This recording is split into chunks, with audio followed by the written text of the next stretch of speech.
So yes, to start, so St. Francis de Sales, he was born at 7 months old in 1567 in the de Sales family castle, what is now the French Alps. So the local town was called Thorens, and was then part of the Duchy of Savoy. So his mother was a holy woman who offered him to God while he was still in the womb, and she was described as very honourable, modest, and humble.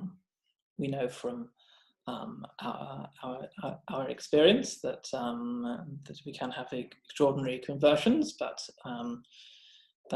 when our children grow up in the faith, it is usually due to holy parents, and that was the exception. Was or there are exceptions, but this was the case with Saint Francis. He always had a very close relationship with his mother. Some of his first words as a small child were, "Mon Dieu et ma mère m'aiment bien." My God and my mother love me very much. His father wanted him to be a magistrate, an important official in the duchy.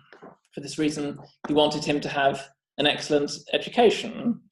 He wanted him to be a gentleman ready for war and ready for society.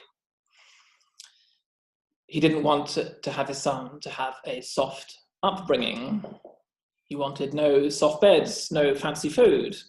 He wanted his son to play outside with his cousins and the other local poor children.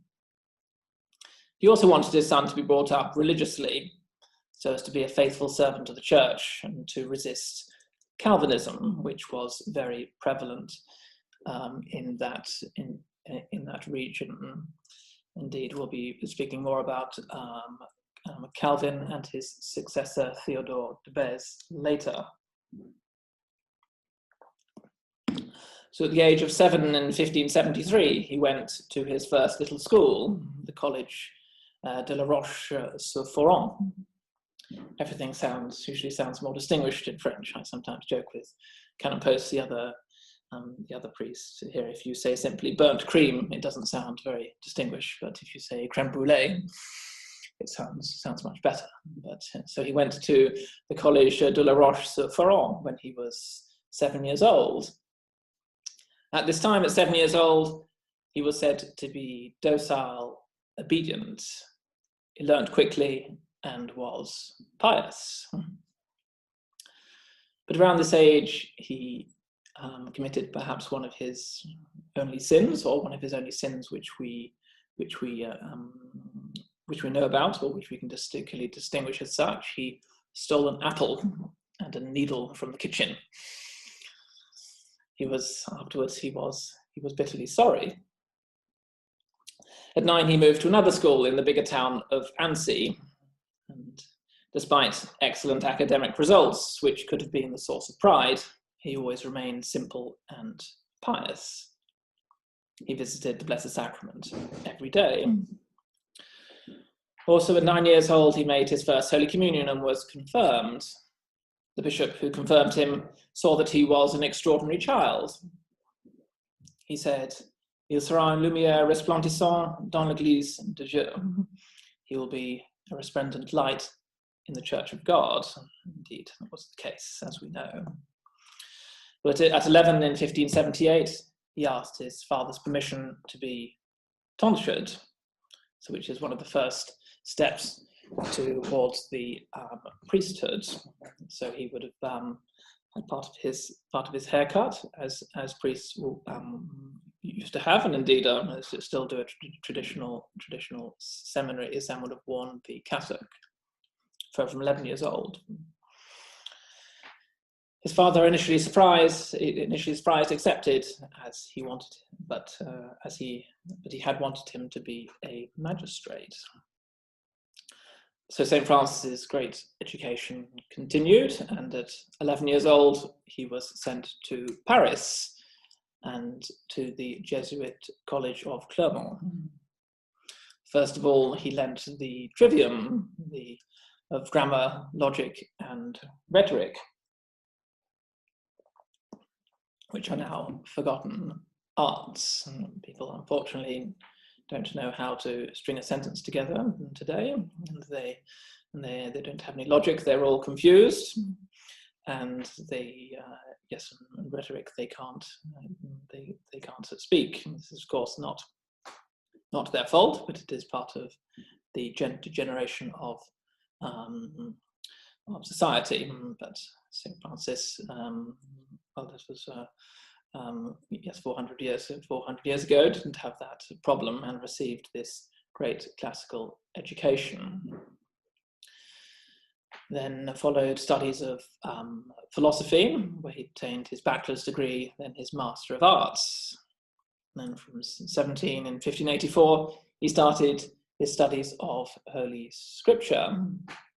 So he was extraordinarily learned, which is, of course, to be a doctor of the church, it's required this great learning, which of course comes from holiness, but also from study as well. Some saints, such as Saint Teresa of Lisieux, are doctors of the church, and yet they never studied at all. They had the infused divine light. But yes, St. Francis received a great education during his so we're here now. We come on to the struggle with predestination. So during his classes of theology, he heard the theories of Luther and Calvin concerning predestination. So what is this? This is the theory that God chooses some people before they are born to eternal damnation, and that there's nothing they can do or not do to change it. So I saw you, in case you're confused, this is wrong. This is not what the church teaches.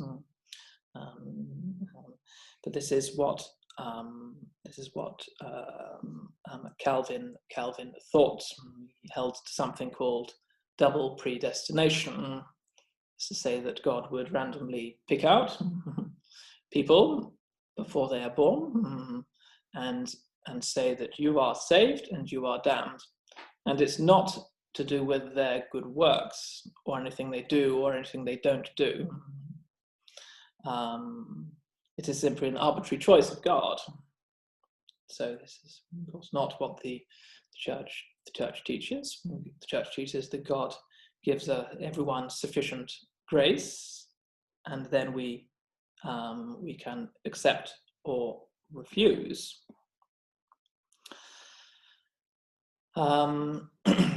But yes, this question provoked in young Francis the terrible temptation to despair, corresponding to what St. John of the Cross calls the night of the spirit.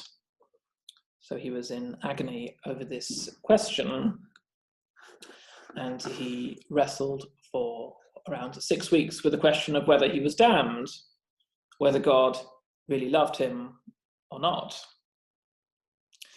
In the end, he threw himself in front of the statue of Our Lady of Good Deliverance in a church in Paris. The conclusion of the temptation was that he said, even if God has already chosen to damn me to hell for all eternity, I will love him now nonetheless. Then he recited Salve Regina, and Our Lady delivered him from all his troubles. So this mystical experience, when as a young man, was an important part of his life, an important part of his theology, and confirmed in him an indefatigable love of God, we could say, and was important for his theology of optimism, which we will come on to later. So from 21, he studied in Padua and there obtained his doctorate of theology. He was ordained at 26 years old on the 18th of December 1593. His first mission was to the Chablis region. And here we come to the motto of our institute: live or further the truth in charity. These words which animate the spirit of St. Francis de Sales. So he said that the truth must be cooked in charity until it tastes sweet. For English speakers, this phrase can sometimes be a stumbling block.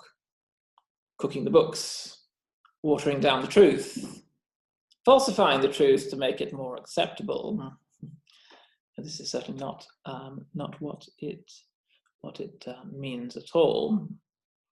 If we want to know the spirit of St. Francis de Sales, we must look at this first mission of his in the Chablis region that had fallen into the darkness of Calvinism. So he was given this first mission by the Bishop of Geneva. As the Bishop of Geneva knew that he was a holy young priest, and he was right to trust him. So he began by carving out the right to say Mass. He only had a couple of people at Mass, and he would still preach. You know, perhaps about the great work he did there.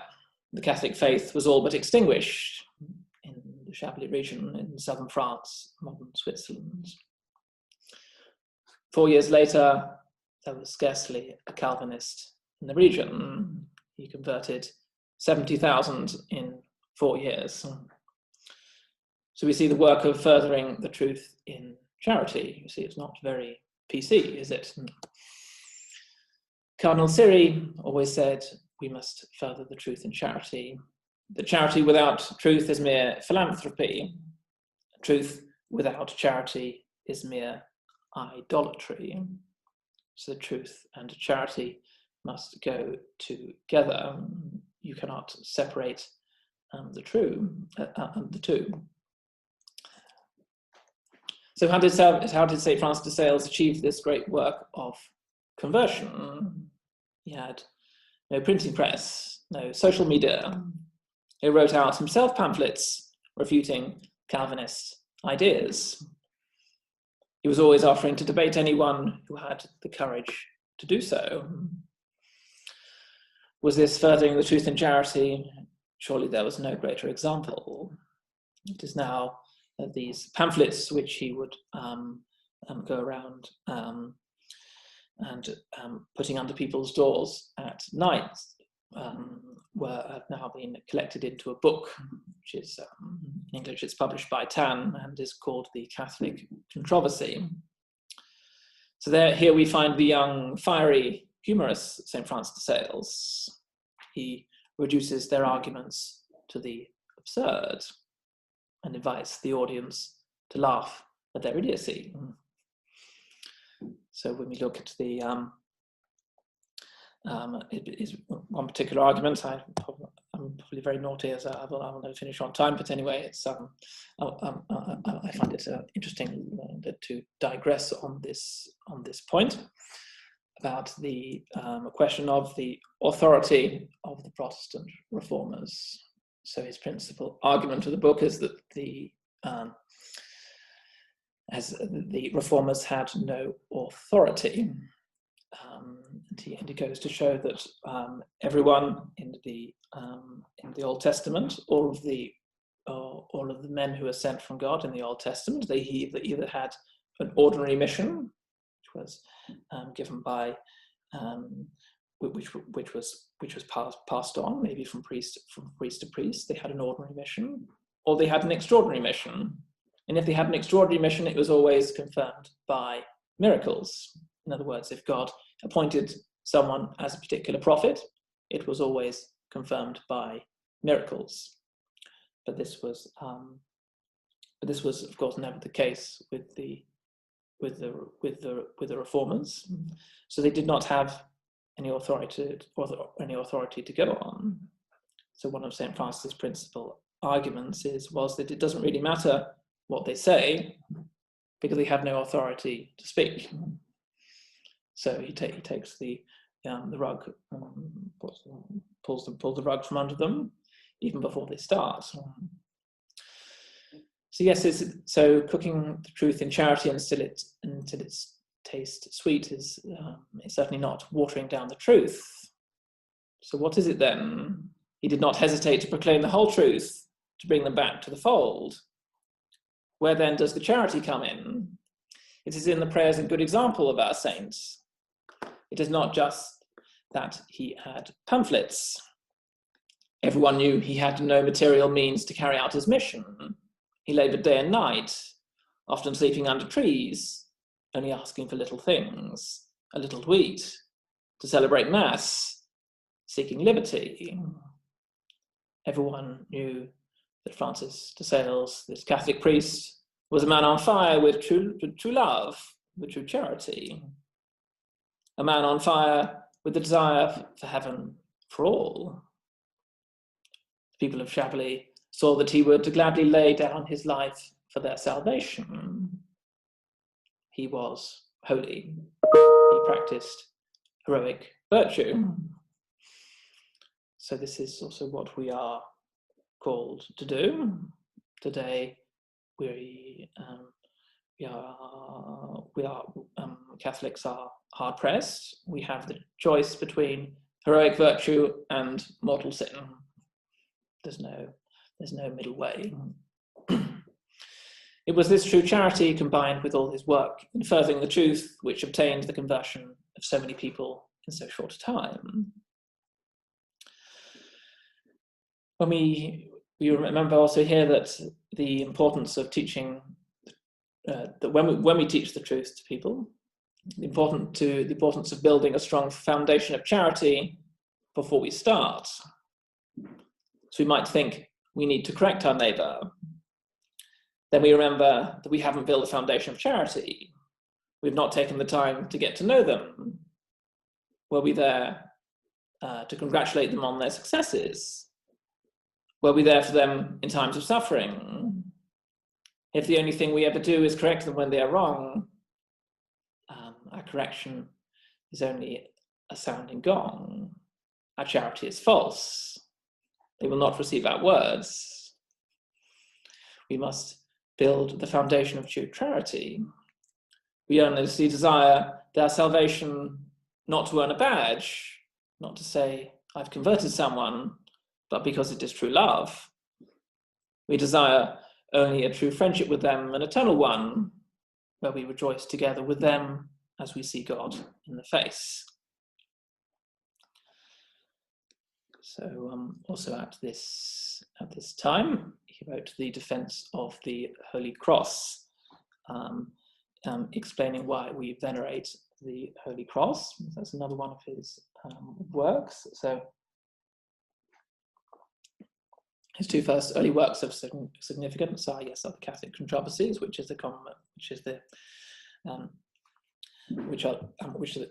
the pamphlets which have been put together, and then the defense of the Holy Cross.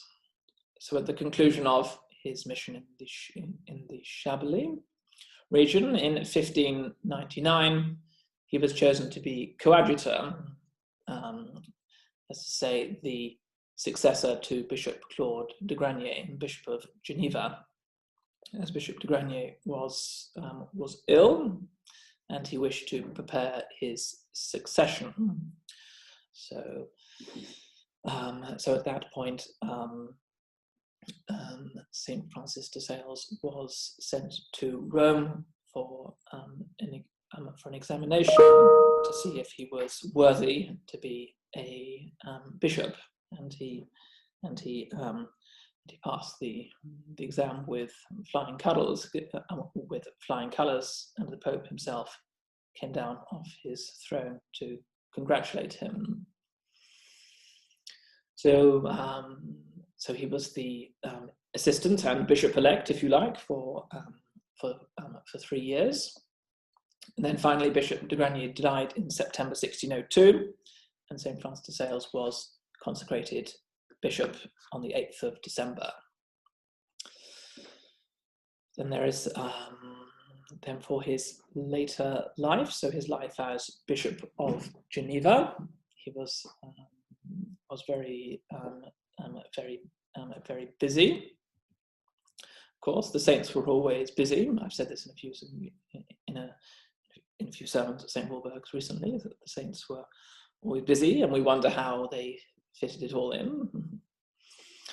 In 1608, he wrote the Introduction to the Devout Life, which reminds us that the devout life is for all. So if you haven't read it, I would highly recommend it. It is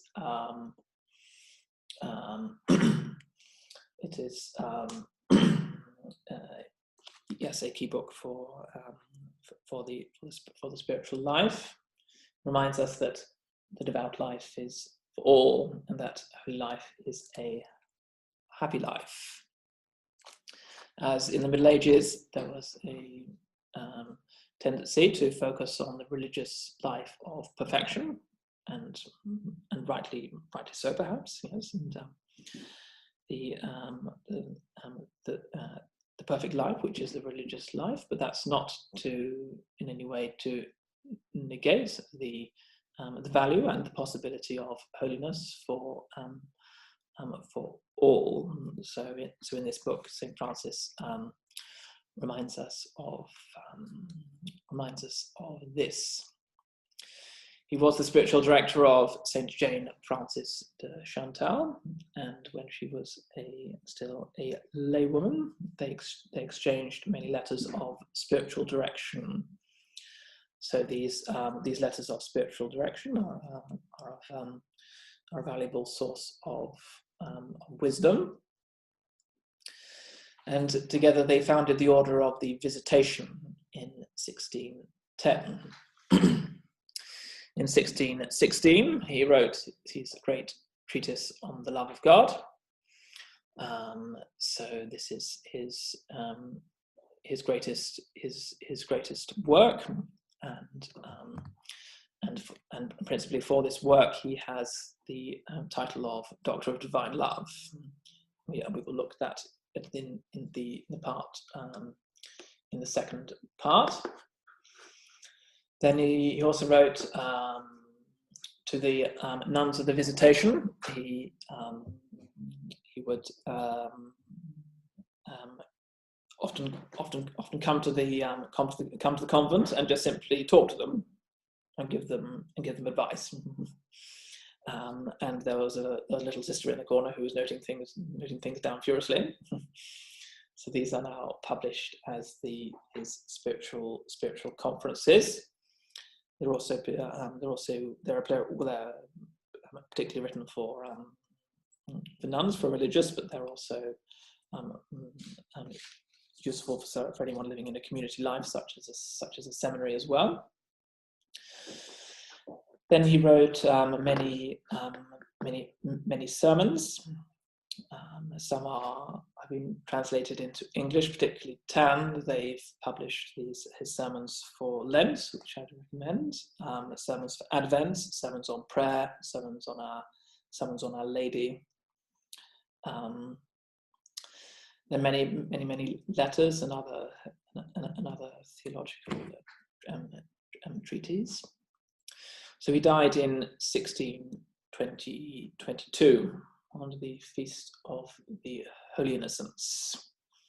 He was beatified in 1661 and canonized just a few years later in 1665, and proclaimed Doctor of the Church in 1877, with, as I said, the title of Doctor of Divine Love.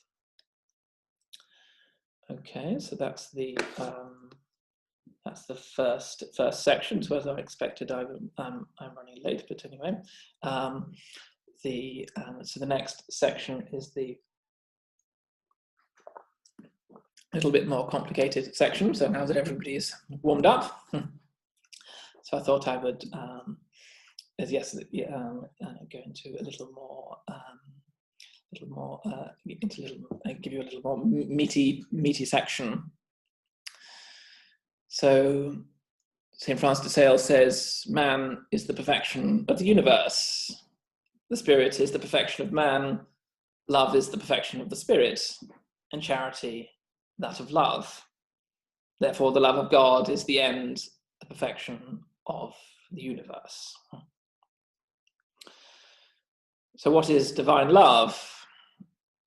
Well, before we look at that, we must understand what natural love is. So our souls have two faculties, our intellect and our will. So in other words, there are two basic things we do. We know things and we choose things. So with our intellects, we can know the truth. We can receive from the outside. So within my mind, I can have almost a certain virtual reality from the truth I have received. For example, I look out the window. Well, I can't see it now because it's dark, but usually I can see St. Walburg's. I can see St. Walburg's Church. So I know St. Walburg's Church is there. If I close my eyes and I think of it in my mind, I can have a mental image, an idea, an understanding of what St. Walburg's is. As the great church of Preston with the highest steeple. I can close my eyes. I can visualize the stained glass windows. I can imagine the loud organ. I can imagine the candlesticks.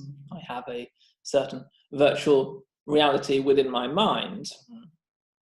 So we can receive. So our intellect receives the reality, can know the truth. Incidentally, our Lord says, to know me, that's eternal life. So that's our intellect, but we're not going to be talking quite so much about the intellect. We're more interested tonight about our will, which is our other faculty. So with our wills, we can choose the good.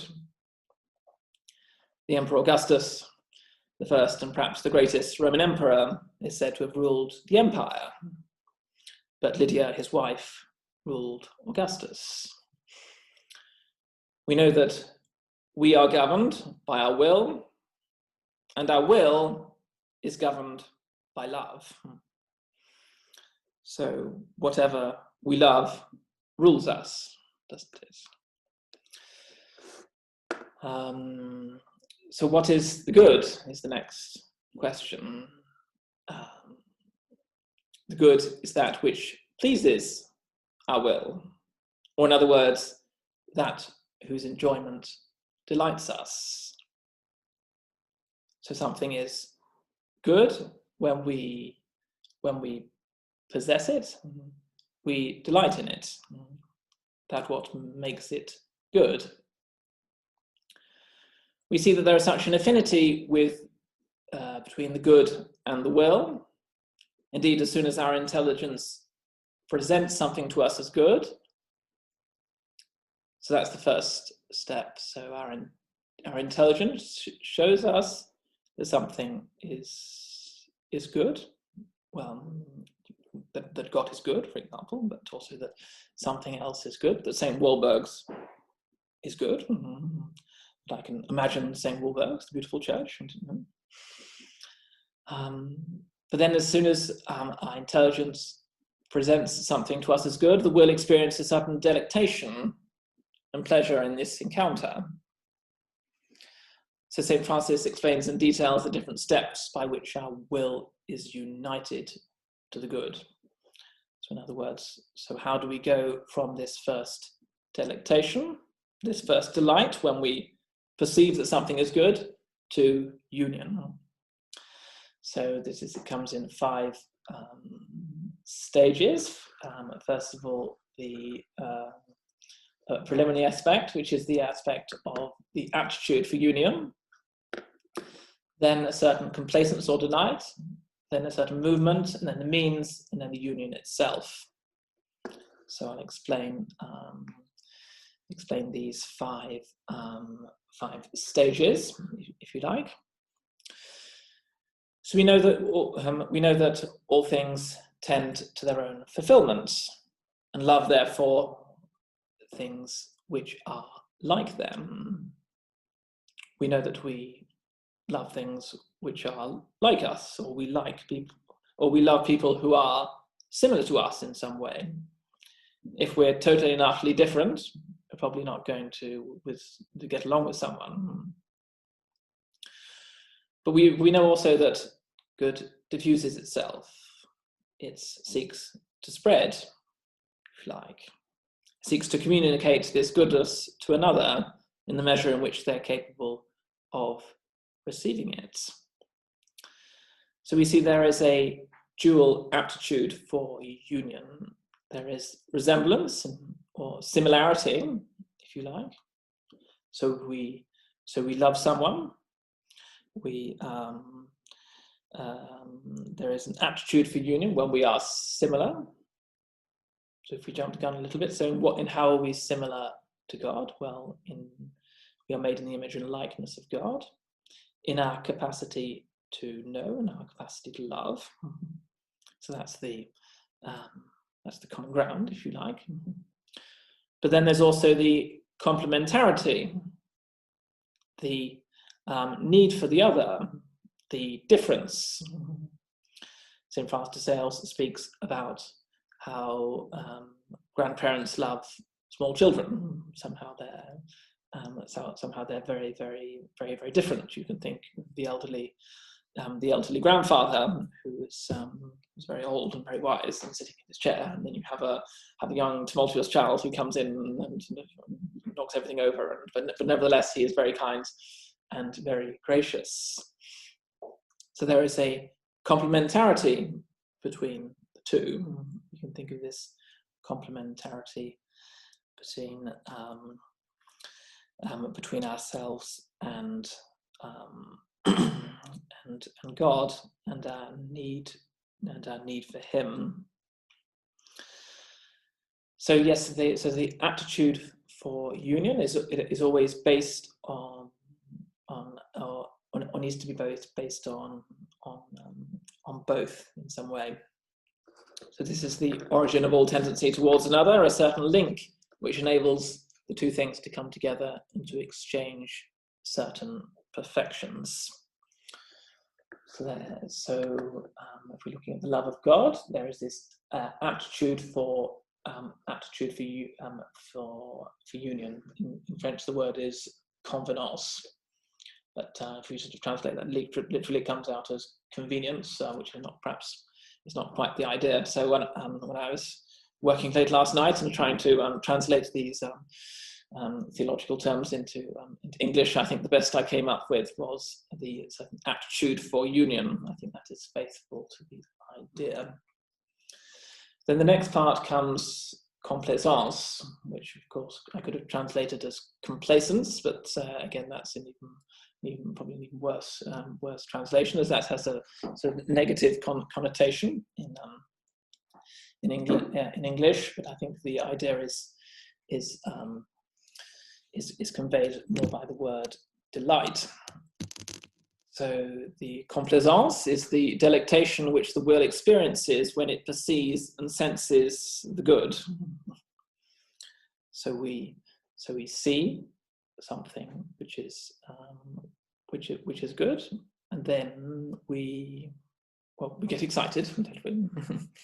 we experience a certain delight. Like the children of Saint Benedict's, when the bell rings, there is a perhaps a holy dedication, I don't know, that now it's time to play. So when we see the good, when our mind perceives the good, we experience this delectation.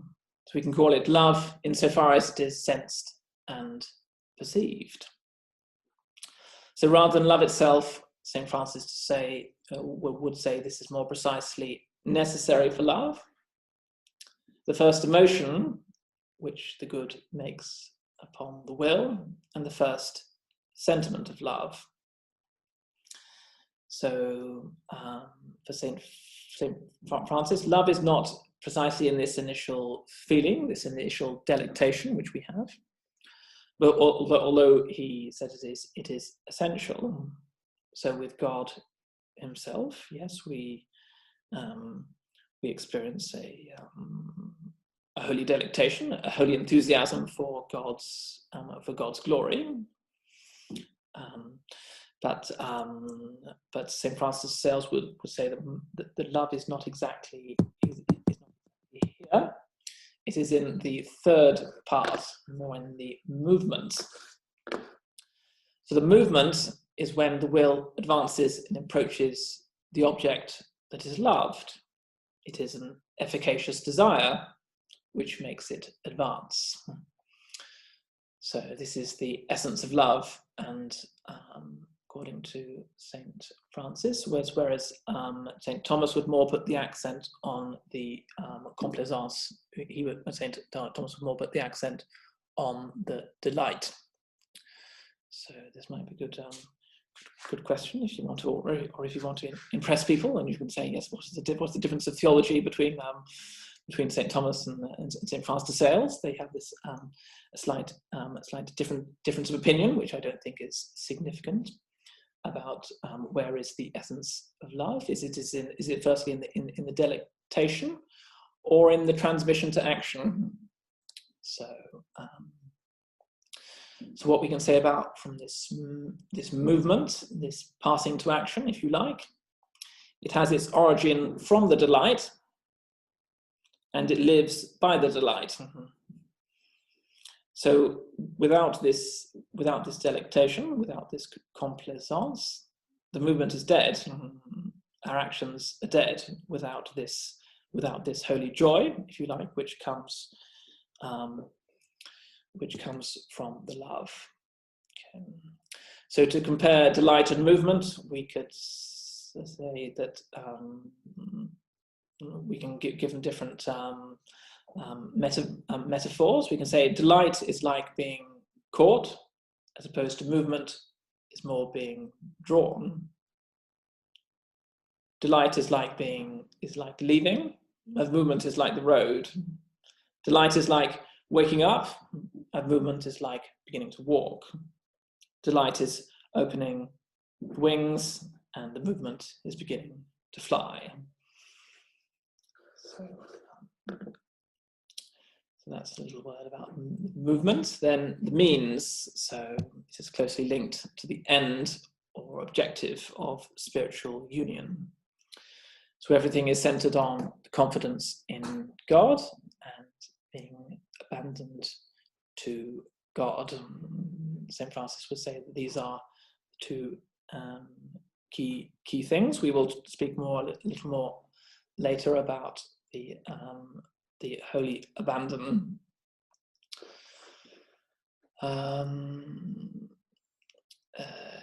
Yes, but I just move on as I'm running very late. But anyway, I hope you're all enjoying yourselves. I'm enjoying myself anyway. Yes, the fifth part is the union, which is the end of the objective of love. So when the person who loves is united with the person they love, this is the perfection of love. So with God, the essence of love, according to St. Francis de Sales, would be this holy abandonment to God's will, and through this we move towards God. We move towards the person we love. The perfection of love will be in the beatific vision, which is attained in and by the union. But there is a preliminary union is, if you like, here below in the Blessed Sacrament, of course. Due to the union with the object loved, love is always in a certain way an ecstasy, the exteriorization of oneself to be united to another, to become in a certain way what we love. You could say, well, what's a silly expression? You are what you eat, but we become what we love. I think when we love someone, we're always thinking about them, aren't we? When a parent loves their child, they might be thinking, what are they doing at school at the moment? Where are they? Are they okay? Their mind is always with them. And so when we're on fire with love of God, we are exteriorized in a certain sense. We live in God and He lives in us. Okay, so that's the little bit more complicated part. Then the fruits of charity,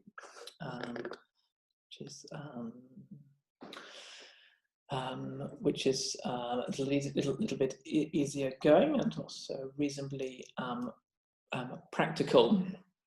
So charity is the bond of perfection.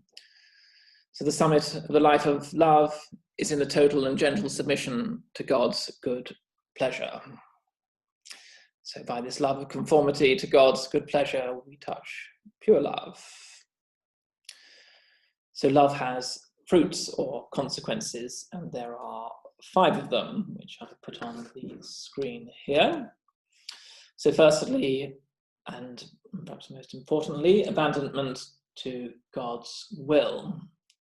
So abandonment is the disposition of a soul that expresses the perfection of its love of God by a heroic detachment of its whole being and a radical adhesion of its will to the divine will.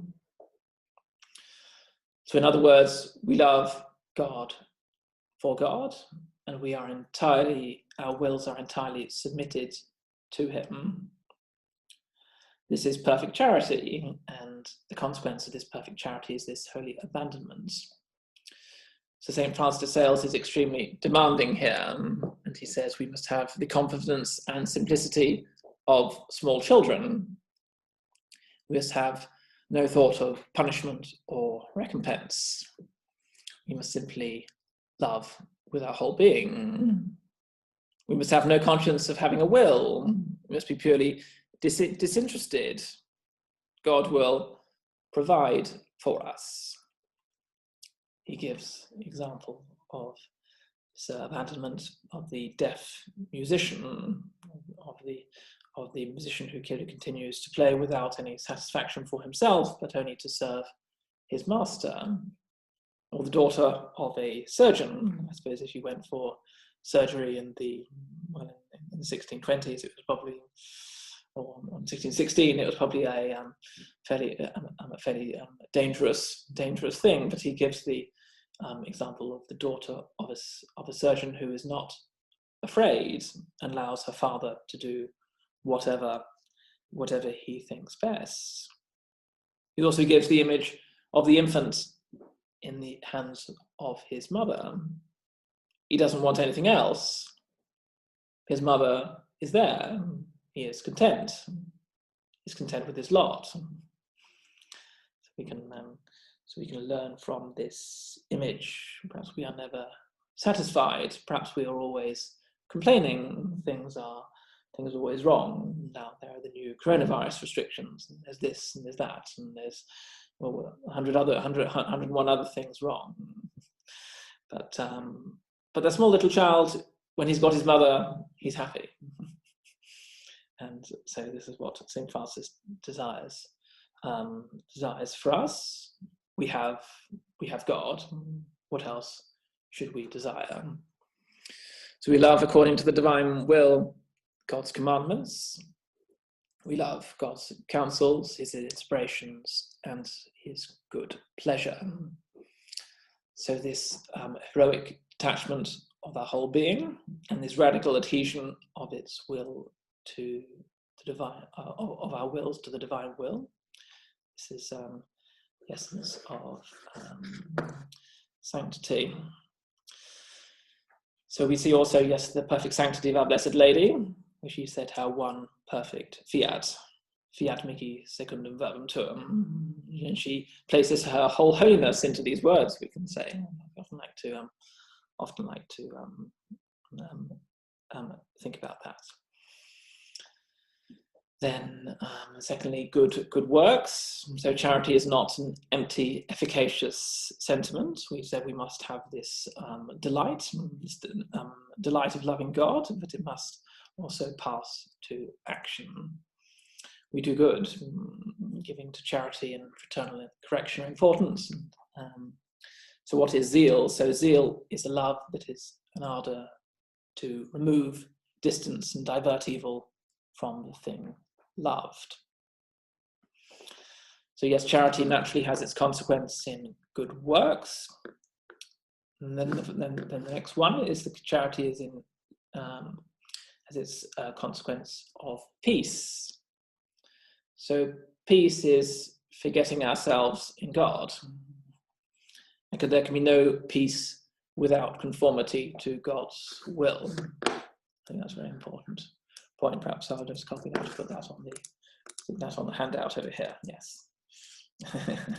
There's no peace without conformity to God's will. It is holy indifference, abandonment, that will keep you in the peace of your eternal groom. We must receive everything peacefully. But first, our Lord declares a war within our soul. We must be separated from our disordered affections.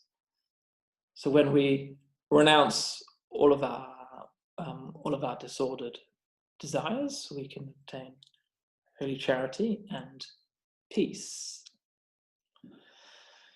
So peace is the tranquility of order, and St. Francis de Sales says that the gift par excellence of God to man is peace. So that's the best thing that God can give us. And the best thing we can give to God, so to speak, is holy abandonment. And then fourthly, joy, which is an important part of Salesian spirituality. So what makes us joyful? Well, when we possess the good.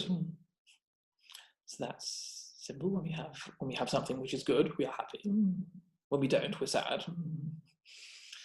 So joy is the fruit of goodness possessed. So the man who lives on love necessarily has love within him and therefore lives in joy. So that's a beautiful quote from St. Francis. We must live on love. So we must have a holy joy, and living in charity is to live to already know the joy of heaven.